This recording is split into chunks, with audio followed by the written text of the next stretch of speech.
Yes, it is I, Frida Kahlo. So we skip the scanner. I'm on so many ofrendas it'll just overwhelm your blinky thingy. Well, shoot. Looks like no one put up your photo, Frida. Bonjour, my dear guests, and welcome to Film Tidbits, where we serve up scrumptious theories and choice morsels of film analysis for your tasting pleasure. I am honored to be serving as your head chef, and for tonight's dinner, I've prepared a special seasonal dish that will be sure to tickle your fall fancy.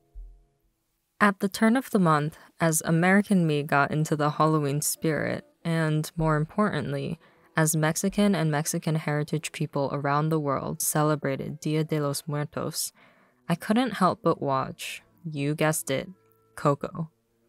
The 2017 Pixar film revolves around a boy named Miguel, whose dream of becoming a musician is at odds with his family's deep, generations-old hatred of music. When he's magically transported to the land of the dead on Dia de los Muertos, Miguel must traverse the skeletal metropolis in search of a long-lost musician relative who can return him to the land of the living without the ban on music that his more immediate family tries to impose on him.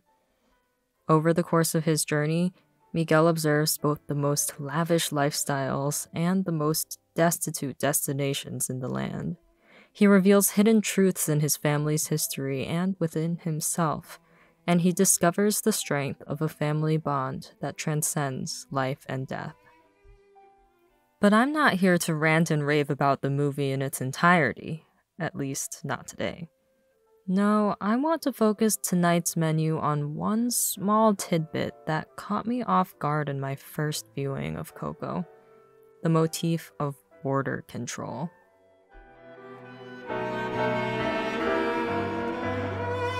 Being attuned to American socio-political issues and knowing that Coco was coming out of an American animation studio, when Miguel's first impression crossing over to the land of the dead was a meeting with border control agents.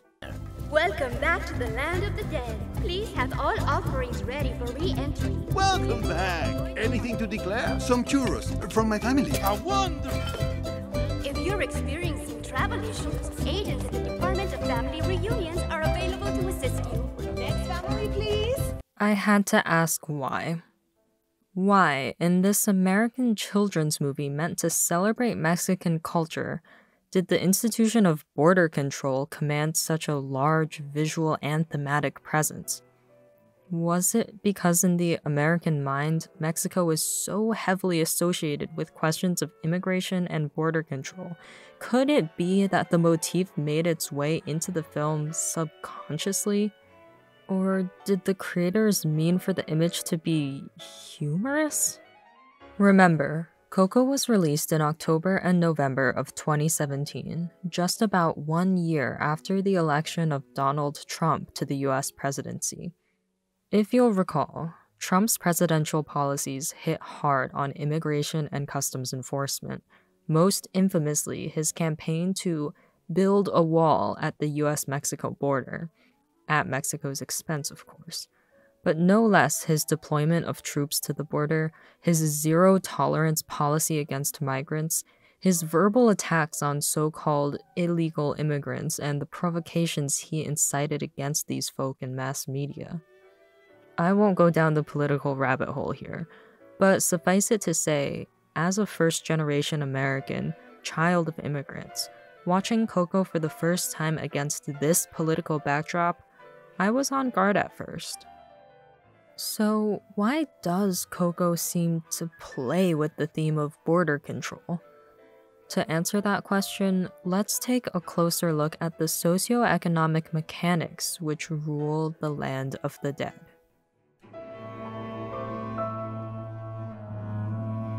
At first glance, the land of the dead appears to be a vibrant, thriving metropolis there's no other way to say it, that's bursting with life.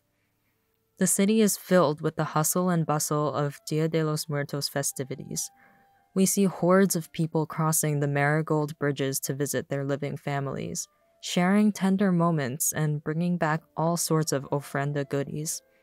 And the celebrations continue on back in the land of the dead, with events like Ernesto de la Cruz's mansion party and his Sunrise Spectacular concert. But, crucially, not everyone is able to join in the Day of the Dead fun. And no, I'm not just talking about whether you're cool enough to get an invite to the mansion party. I mean the sorry souls with no photos or ofrendas, no family to go home to, the nearly forgotten, as Hector puts it. Hey, tío, ¿qué onda? These people are all your family? In a way. We're all the ones with no photos or ofrendas, no family to go home to. Nearly forgotten, you know? In this scene, Miguel steps away from the glowing city center and into what can only be called the seedy side of town, the kind of place more quote-unquote respectable citizens wouldn't be caught dead in. Well, you know what I mean. So, how did these poor unfortunate souls end up like this? I thought death was supposed to be the one great equalizer. Well, not in this afterlife, because in Coco, the land of the dead runs on an economy of remembrance. Think about it. How do citizens in the land of the dead get stuff? Food and drink, new clothes, instruments, etc. From offerings. The materials found in the land of the dead come from the offerings made on Dia de los Muertos by living family, friends, and of course, fans.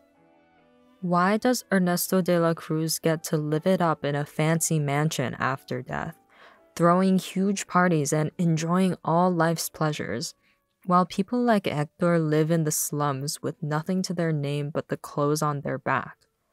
It's not merely because de la Cruz was rich in life, but because he is also rich in death. All of this came from my amazing fans in the land of the living. They leave me more offerings than I know what to do with. His fan offerings give him the resources to continue his lavish life in the land of the dead. He can afford to hire bodyguards, can buy the materials and manpower needed to build a mansion, and so on. Think about it this way. Why do even the dead work? Why do these souls still have jobs in the afterlife? I should lock you up for the rest of the holiday, but my shift's almost up and I want to visit my living family. So I'm letting you off with a warning. The reason anyone works is to earn a living. Here and after living, if you will. So the question becomes, what are these souls getting paid and by whom? The answer is simple. The well-remembered, the souls wealthy with an abundance of yearly offerings, fuel a goods-based economy where they hire others in exchange for their extra offerings. In turn, the higher-paid workers, probably those with special white-collar skills from their living days, might use their earnings to fund their own ventures, perhaps start a business and hire some less fortunate souls for their blue-collar labor needs. In this way, an entire economic and social hierarchy is constructed in the land of the dead that mirrors the one these people experienced in life. Whew, that was a lot to digest. Unpacking the socioeconomic machinations of the afterworld makes for a hefty course. Now, how does it tie into our original topic?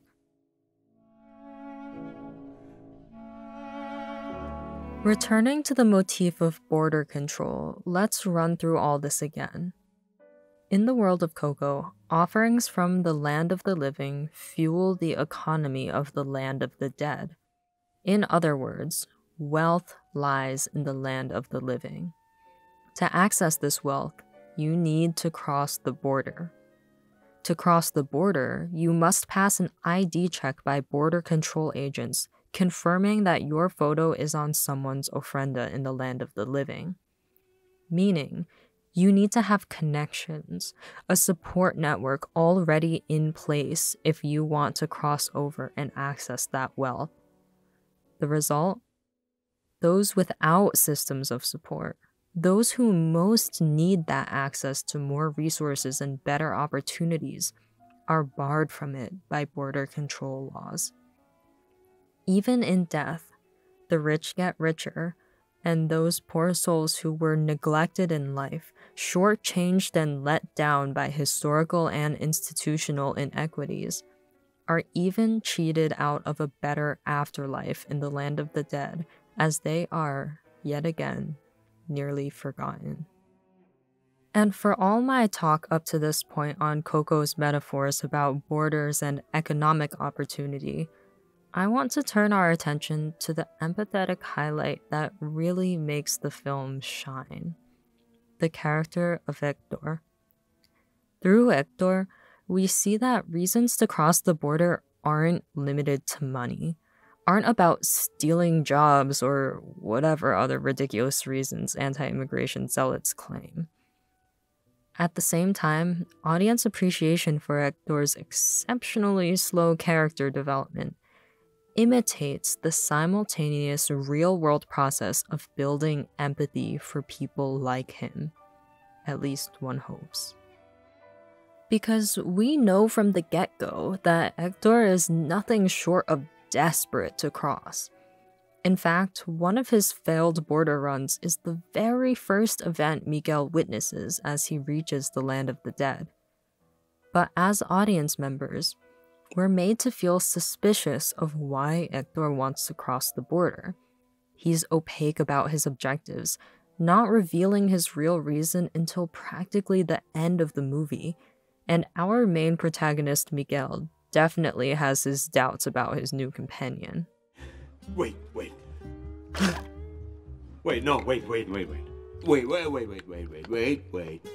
Yes, you're going back to the land of the living! You know what? Maybe this isn't such a Niño. Viewers are compelled to wonder why Hector is so eager to reach the other side.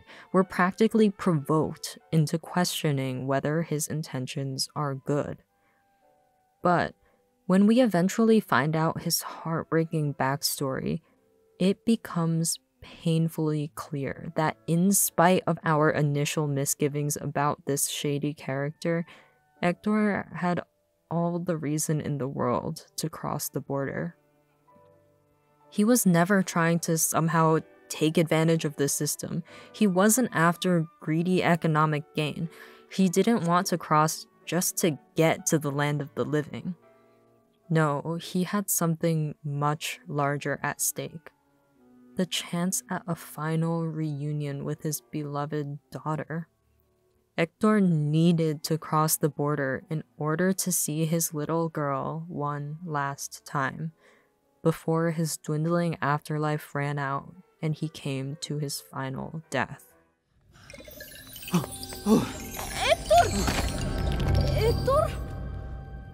She's forgetting me. Who? My daughter.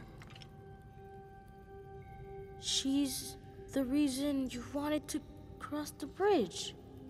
I just wanted to see her again. I never should have left Santa Cecilia. I wish I could apologize. I wish I could tell her that her papa was trying to come home, that he loved her so much. After 105 minutes of journeying with Hector through his life and his death, who could help but love and root for the guy? His is a story that pulls at the heartstrings, to say the least. Well, luckily for him, and for us viewers, Miguel saves the day, Hector's story gets discovered and is remembered by music lovers for generations to come, and, of course, Hector is reunited with Coco and Imelda for a happily ever afterlife. So, all's well that ends well, right?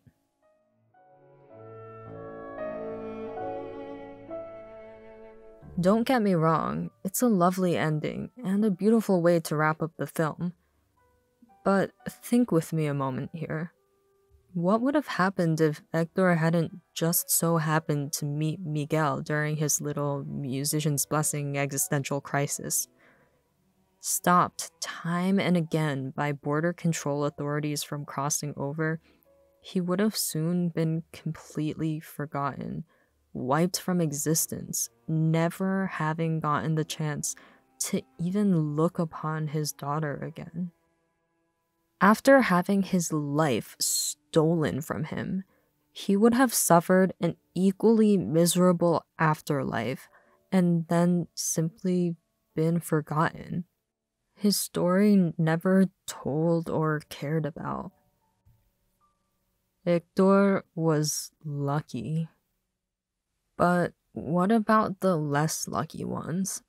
What about the people outside the realm of Pixar fantasy experiencing this story in real life?